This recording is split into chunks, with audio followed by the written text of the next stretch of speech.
Sabi nila, ang pinakamahirap na part ng pakikipag-break ay hindi yung pagbabalik ng gamit, kundi yung pag-delete ng playlist, kung paano mo buburahin ang mga kantang naging soundtrack ng 3 taon nyo.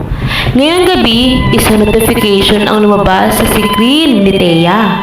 Chin added a new song para sa atin. Bakit ka nag-add ng kanta sa playlist natin, Chin? Akala ko ba finally yung pagbabalik mo ng hoodie last week? Hindi ko sinasadya, Thea. Random shuffle lang. Tapos narinig ko yung kanta. Bigla ko lang naalala yung gabi na sad tayo sa Baguio. Yung gabi na akala natin tayo na talaga hanggang muli. Chin, 3 years na.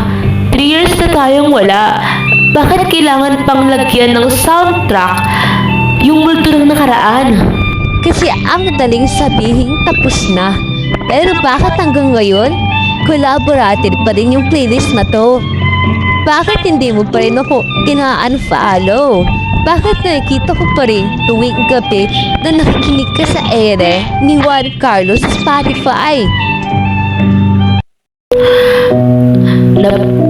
Pinapakinggan ko lang kasi maganda yung kanta, hindi dahil sa'yo. Sinungaling ka, Thea. Alam ko ang bawat tono ng nararamdaman mo. Ina-add ko yung kantang Dahan ng December Avenue kanina kasi yun yung nararamdaman ko ngayon.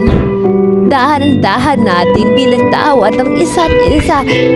Dahan-dahan din tayo kinakain ng panghihinayang. Ano bang gusto mong mangyari, Chin?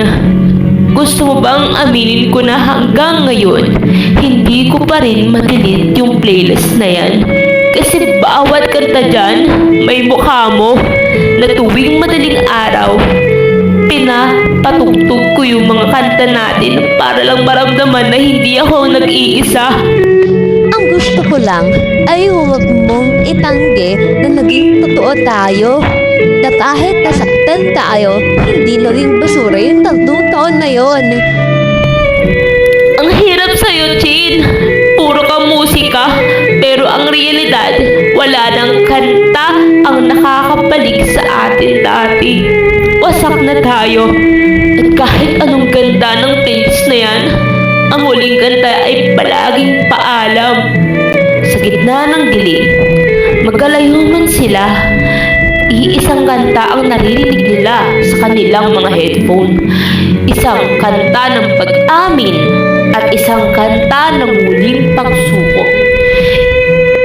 I-delete ko na yung playlist na yun, Thea. Para hindi mo na ako kailangan makita sa recent plate mo. Para makaiga ka na. Salamat, Chin. Siguro, oras na nga talaga.